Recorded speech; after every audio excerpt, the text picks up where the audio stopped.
Kicked out as a teen for false rumors spread by my brother, years later parents see my success, and demand money after they abandon me. I am a 28-year-old female with a twin brother. Growing up, my twin brother and I experienced very different treatment from our parents. My parents genuinely seemed convinced for some reason that my brother was destined for greatness, while I was the so-called black sheep, just because I was more interested in playing sports or making new friends than studying. They constantly compared us, which was demoralizing and bruised my self-esteem from a young age. As a child, I had to watch my brother have extravagant parties on our birthday with his friends while I was treated like an afterthought. He often had sleepovers with his friends, while I was never even allowed to bring my friends back to our place. To be honest, I loathed every minute of my childhood. The only person in the family who seemed to care about me was my grandmother. When she visited us, she always brought me my favorite chocolates and occasionally slipped a few dollars to me so that I could treat myself later. As the years passed, this blatant favoritism for my twin brother gradually transformed into emotional abuse directed at me. My parents would openly mock my grades and belittle my hobbies. It felt as though no matter how much I tried, I could never meet their expectations of being the perfect child. Although I was good at sports, they barred me from participating in extracurricular activities as they wanted me to concentrate only on studies just like my brother. It was frustrating, and I felt helpless as a child. Later in my sophomore year, I got grounded yet again, and this time, the crime? Having Snapchat on my phone. I had done absolutely nothing wrong except like all teenagers at my age I had downloaded this app to stay connected with my friends. However, according to my parents, this was a huge crime and a breach of their trust as they had forbidden me from communicating with my friends. They went batshit crazy on me and threw all my stuff around the room. They then took the doors of my hinges and told me that I would have no privacy as long as I lived under their roof. Watching my parents abuse me this way, my twin brother instead of supporting me made my life worse. The toxic environment created by our parents' unjust actions allowed him to exploit the situation to his advantage. He adopted a pattern of lying about me, falsely accusing me of things I never did so that he could get away with everything. If he stole something, he'd effortlessly shift the blame to me, and my parents, already inclined to believe the worst about me, readily accepted his lies. He would demean me in front of my friends at school and would make fun of my appearance. Despite this, I had a wide circle of friends at school because I was approachable and open to making connections. My twin, however, struggled socially, and he started to resent that I could talk to people while he, as an introvert, felt awkward. This jealousy reached a boiling point during our 14th birthday party when no one showed up for him on his birthday. I have no idea why his friends did that to him, but in stark contrast, my friends took me out for ice cream and I had an overall wonderful day. This infuriated my brother further. To take revenge, my brother began to spread false rumors at school about me where he would portray me as a spoiled brat. He would falsely tell everyone that I was allegedly physically abusing him at home since our parents loved him more.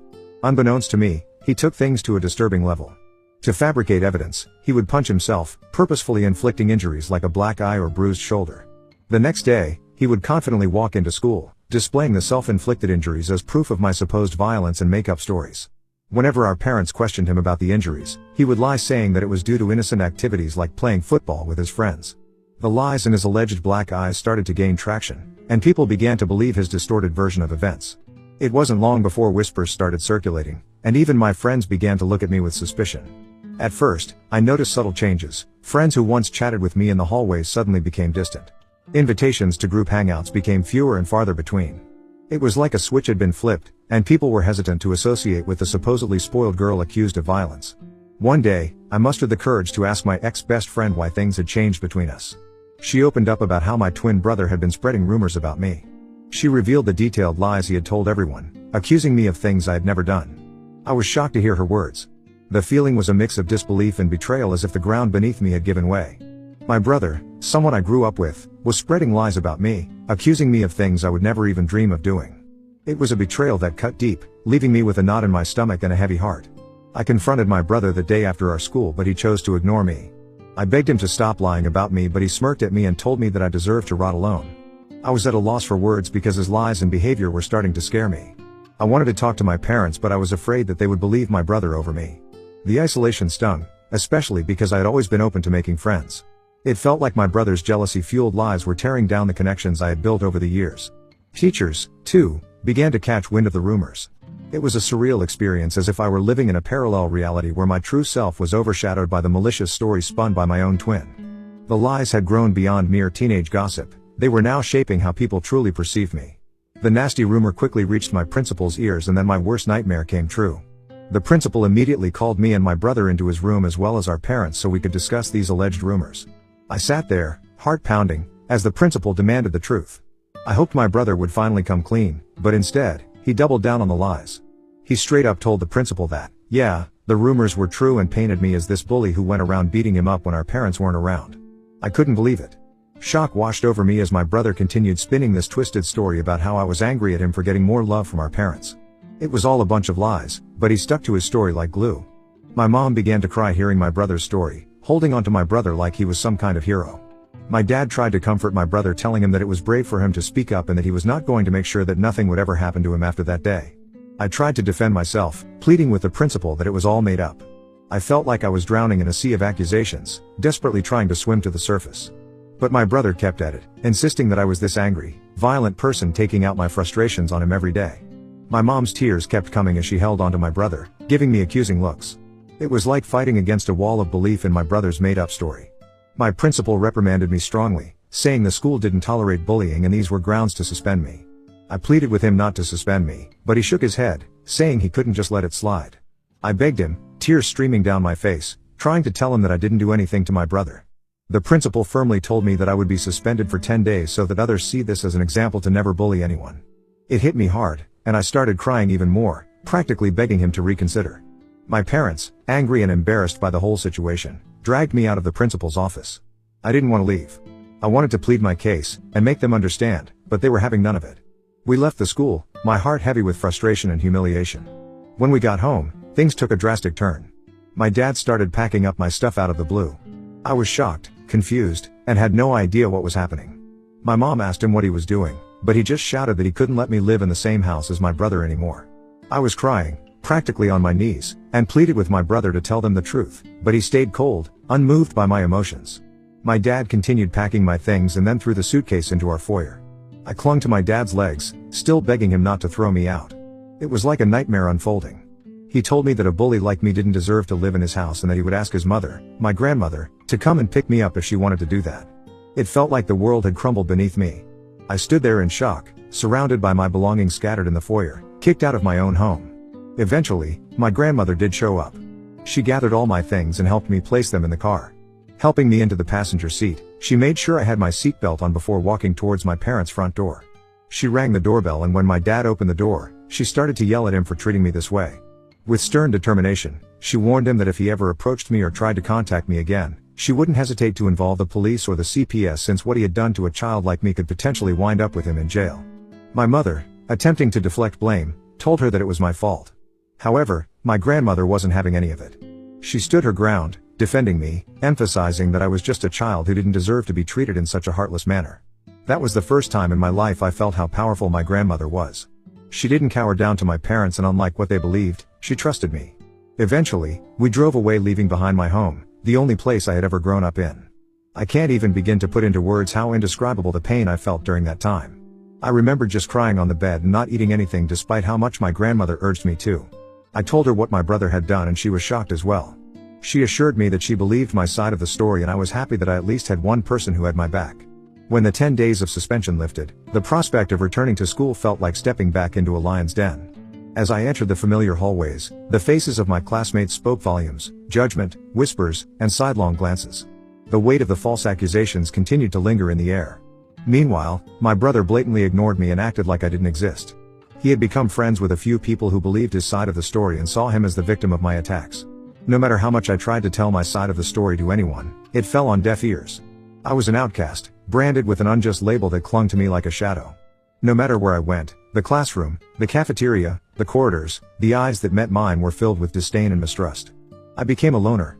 I would keep my head down and attend all my classes, have lunch alone in the cafeteria, and would straight go back home. I had no friends, and it felt like everyone pretty much didn't want me there. Throughout all this, my parents never once called to check up on me. My grandmother would constantly remind me that this was not my fault and that life would eventually be okay. I graduated high school with good grades and was looking forward to college, where hopefully I would have a better life. It was only when I went away to college that I first experienced what freedom felt like for the first time. No one was watching over my shoulders, no one was comparing my grades, and no one was trying to compete with me. I met people and formed friendships with like-minded individuals. Despite the emotional and physical scars I had sustained over the years due to my family and peers, I concentrated on putting it all behind me and enjoying this college experience as much as I could. During this time, I discovered my knack for content writing. I had always been someone who wanted to be a writer, but I wasn't sure if it would be sustainable for a long time, hence I decided to ditch my dream. But to earn some side money, I decided to start writing as a freelancer. I signed up on various freelancing sites which helped me secure jobs from prominent clients. This is how I slowly started building a portfolio of my work. Throughout college, I maintained this side hustle and never asked for a penny from my parents. When I graduated from college, instead of getting a corporate job, I realized that I could pursue content writing as a full-time job. I was doing quite well because of the multiple clients and the long-term professional relationships I had with them, which allowed them to rope me in multiple projects of theirs. Having a legitimate freelancing career not only made me financially independent, but also allowed me to travel the world as a digital nomad. Traveling helped heal me from my past. Even though it was definitely not easy, I saved up as much as I could and took a chance on myself. Over the years, I have seen so much of the world, and yet I have so much of it left to see. The only person who I considered my family throughout all this was my grandmother, and I absolutely adored her. She was very sad when I moved out, but she understood that I needed to be independent on my own. Despite my hectic schedule, I would make it a point to be there for her whenever I could. I would visit her on the weekends, often sharing meals together or simply sitting on the porch, engrossed in conversations that ranged from childhood tales to more recent happenings. On weekends, I would dedicate entire afternoons to helping her with household chores or accompanying her to the local park for a leisurely walk. Recently, I got done with one of the most important projects of my career. I can't mention the brand, but I was extremely lucky to write blogs and product descriptions for them. After the project was done, I requested the team I worked with to leave me positive reviews on my websites, which they were more than happy to do so. I then took screenshots of some of their reviews to post on my Instagram, as I knew working with this brand was a huge deal. As expected, a lot of other content writers reached out to congratulate me on my professional success and even reposted my story to help spread the word. This is how I started getting messages from strangers who also needed help with their website. My relatives noticed this as well, and some of them reached out to congratulate me. Eventually, I was contacted by my college's principal. He had reached out to me after seeing that I was doing so well and wanted me to come to college for a seminar to talk to students about building a career as a content writer. I was quite nervous, as I don't do well when it comes to public speaking, but I decided to take a chance and agreed. When I found myself standing before eager faces, sharing my experiences and insights, I felt like my life had come full circle. I spoke in my speech about the struggles I faced and how I worked hard to sustain myself despite all the hard days. It was honestly a very fulfilling experience to empower others and contribute to the growth of the writers community. Some of my clips started going viral on Facebook groups as people reasoned with it. It felt good to be finally recognized for my hard work. Last week, I was invited to speak at a local news channel. It was a show about the benefits of content writing, and they invited me to share my journey and insights with their viewers. I was a bit nervous but also excited for the opportunity. During the show, I talked about my experiences, the importance of client reviews, and how a simple appreciation post could open doors to incredible opportunities. The opportunity to reach a broader audience and inspire more individuals in the field was both humbling and exhilarating. When it finally aired, I shared some of these clips on my Instagram also, as I was proud about being invited to a TV show. This is how my relatives and cousins started finding out how well I was doing in my career. You see, because my parents never talked about me to anyone, they had no idea that I was working with popular brands and getting invited to TV shows. This is how word quickly spread within my family. I guess this TV interview must have finally reached my parents' ears also, because just a few days later, I was working on another project and had my phone on silent. When I was done with my work, I checked my phone, and to my surprise, there were 6 missed calls from my mom. I was honestly shocked to see her name on my phone, as it had been a long time since she had called me. After all those years of silence, I couldn't fathom why she was calling me. I hesitatingly called her back and she picked up immediately. I asked her if everything was okay, and my mom started to congratulate me. My dad, probably sitting right there with mom, jumped into the conversation also. He started to inquire about my life and well-being, and I answered their questions without much thought. It didn't strike me as unusual until they began to ask how much I was earning these days. I told them that it was none of their business, and my dad replied that we were family, so I shouldn't feel shy telling them my income. I told him that I was doing well financially. Hearing this, my mom then began to say how hard their life was these days. My brows furrowed in suspicion. Basically, here is how our conversation pretty much went. Mom, we are retired now and we have been wanting to renovate the house for a while now. It's not in the best shape, but we have no savings left. Me, okay mom, your success has given us hope. After watching your TV interview today, we thought maybe you could help us out by paying for the renovations. Dad, after all, we are a family.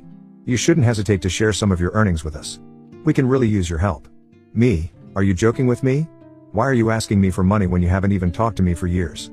I don't know what made you decide to reach out to me, and while I appreciate the congratulations, I am not going to help you out in any way.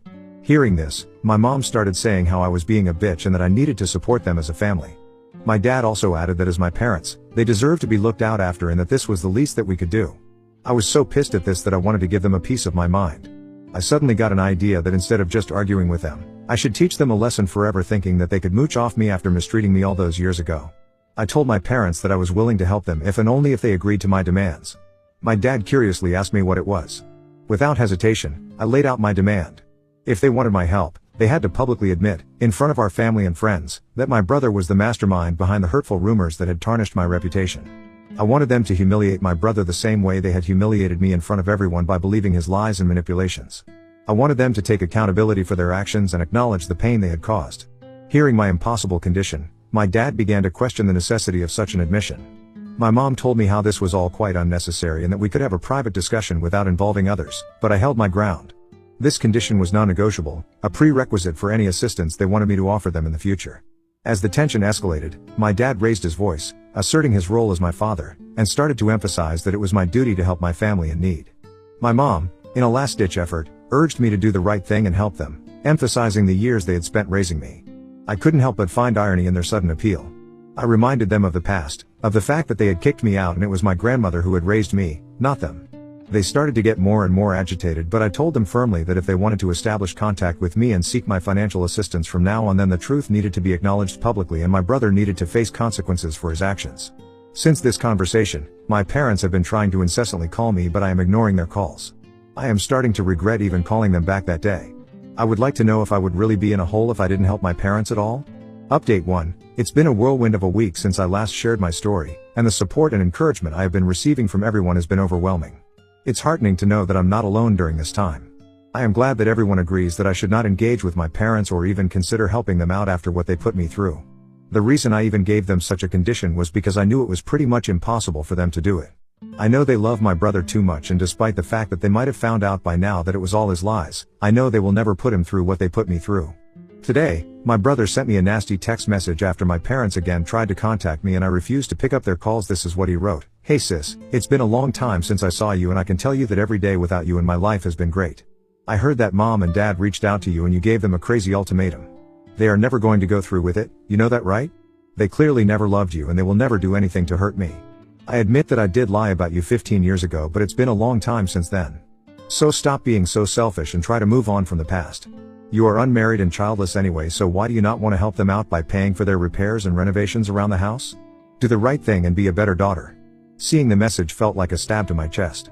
The audacity to dismiss the struggles I had faced and the conditions I had set spoke volumes about his lack of empathy. The attempt to guilt-trip me by emphasizing my unmarried and childless status added another layer of insensitivity. His insinuation that I should prioritize their needs over my own well-being was not only offensive but also highlighted how little he thought of me. Fueled by frustration and a strong desire for justice, I decided it was time to take matters into my own hands and reveal the truth that had been hidden for too long. I sat down to write an email to my parents and close relatives, sharing the painful details of my childhood and the unfair treatment I had endured while growing up at my family house. In the email, I described the strict and oppressive environment I had under my parents' roof and how they treated me compared to my twin brother. The email also delved into the malicious and completely untrue rumor my brother had spread about me in school, which had led to severe consequences and affected my reputation. I wrote how my parents had kicked me out to the curb and had it not been my grandmother I might have been dead in the streets by now. Towards the end, I asked everyone to read a message my brother had sent me. I attached a screenshot where he admitted to lying about me. It was a clear confession that I hoped would expose the lies that had persisted for too long. I sent the email just an hour ago and I know that all hell will break loose once my parents and my brother read it. I will update you next regarding how my family reacts to my email. Update 2. It's been a month since my last update and a lot of things have happened this month. As you can imagine, my family did erupt after receiving the email. My parents have received criticism from relatives, who were previously unaware of the extent of the favoritism and emotional abuse. A lot of the family members reached out to me telling me that they had no idea about all this and apologized to me for not being there for me. My brother and my parents sent me a barrage of text messages that were starting to get more abusive and violent, so I decided to reach out to a lawyer who sent them a notice of cease and desist. It basically warned them to not contact me further, and if they did, they would have to face dire legal consequences. I guess this must have scared them straight because they stopped contacting me. My grandmother thinks I have done the right thing by letting everyone know what happened and supports me 100%. She is the only person who matters to me, so I am glad she has my back. Update 3. It's been 2 months since my last update. I am happy to report that everything in my life is going well for now. Professionally, my content writing business has been flourishing. The invitations to speak at seminars and podcasts continue to roll in, solidifying my position as a respected figure in my line of work. I am as close to my grandmother as ever. I took a 1-week break from my work recently so I could spend some quality time with her. She is into gardening these days and educated me a lot about various flowers and herbs in her garden. The moments I spent with her, whether sharing meals, engaging in heartfelt conversations, or simply enjoying each other's company, are my favorite and cherished memories. My family has not contacted me after the letter they received from my lawyer, so I'm happy that they are staying away from me. Personally, I have started going to therapy, so hopefully I can work on healing myself. I think this will be the last update for now.